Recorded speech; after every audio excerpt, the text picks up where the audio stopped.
चलिए, hello students, best of luck for board exam 2022।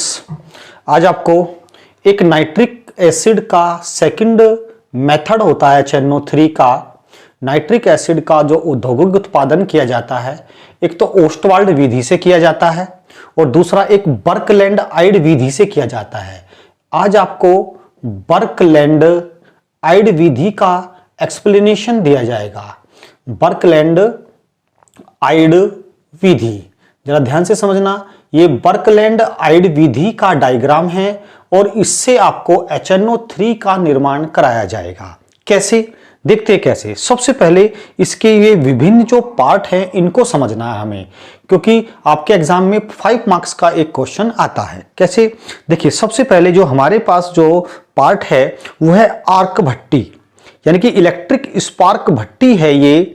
इस भट्टी में क्या होता है जरा ध्यान से समझेंगे। ये 2 इलेक्ट्रोड लगे होते हैं, एक इलेक्ट्रोड ये, एक इलेक्ट्रोड ये। इस इलेक्ट्रोड को आप प्लस कह सकते हैं और दूसरे वाले इलेक्ट्रोड को आप माइनस कह सकते हैं, यानी कि एक पॉजिटिव इलेक्ट्रोड और दूसरा नेगेटिव इलेक्ट्रोड होता है। अब इस विद्युत आर्क भट्टी में हम क्या करते हैं, यहां से नमी यानी कि मॉइस्चर, नमी और धूल यानी कि डस्ट, नमी और धूल रहित वायु को इस विद्युत आर्क भट्टी में यहां से प्रवाहित करते हैं। और उस वायु में क्या होता है, उस वायु के अंदर ऑक्सीजन होती है और नाइट्रोजन होती है, लेकिन नमी और धूल नहीं होना चाहिए। तो N2 प्लस O2 का mixture in the form of air flow in electric furnace, विद्युत भट्टी में प्रवाहित किया।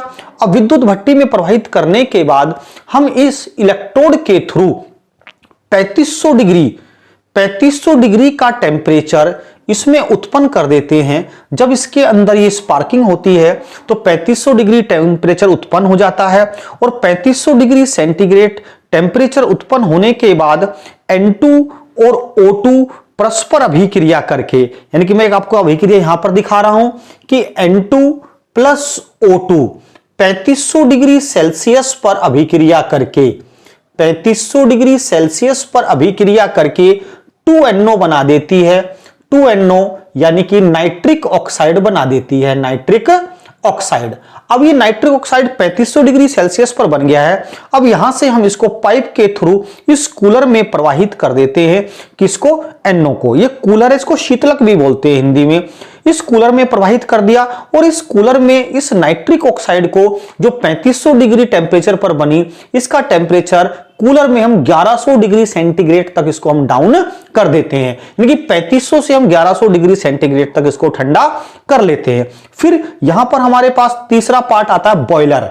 जो हमारे पास नाइट्रिक ऑक्साइड 1100 डिग्री सेंटीग्रेड पर बना हुआ है, इसको हम बॉयलर में प्रवाहित करते हैं। इस बॉयलर में और ठंडा कर लेते हैं और इसको 50 डिग्री सेंटीग्रेड तक ठंडा करके ले आते हैं। तो देखिए ध्यान से एक बार फिर समझिए, आर्क भट्टी में 3500 डिग्री सेंटीग्रेड पर बनता है NO, फिर NO को इस कूलर में प्रवाहित करते हैं तो 1100 डिग्री सेल्सियस तक ठंडा कर लेते हैं।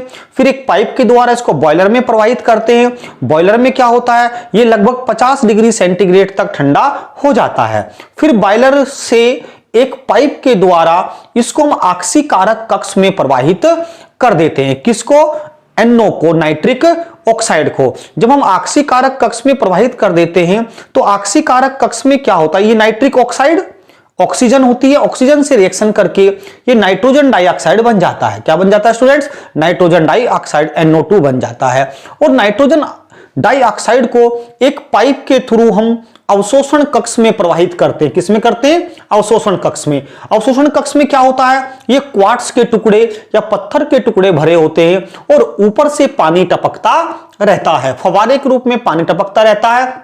और नीचे से आक्सीकारक कक्ष से पाइप के द्वारा जो NO2 बना हम इसमें प्रवाहित करते हैं। किसमें? अवशोषण कक्ष में। अवशोषण कक्ष में NO2 गया, NO2 गया ऐसे ऊपर की ओर और ऊपर से टपकते हुए पानी से रिएक्शन करके NO2 H2O से रिएक्शन करके ये HNO3 बना देता है और इस HNO3 को एक निकास नली के द्वारा एक टावर में हम इकट्ठा कर लेते हैं। अब ये NO2 पानी के साथ कैसे रिएक्शन करता है एक बार मैं आपको यहां दिखा देता हूं, आप यहां समझ सकते हैं इसको ध्यान से देखिए।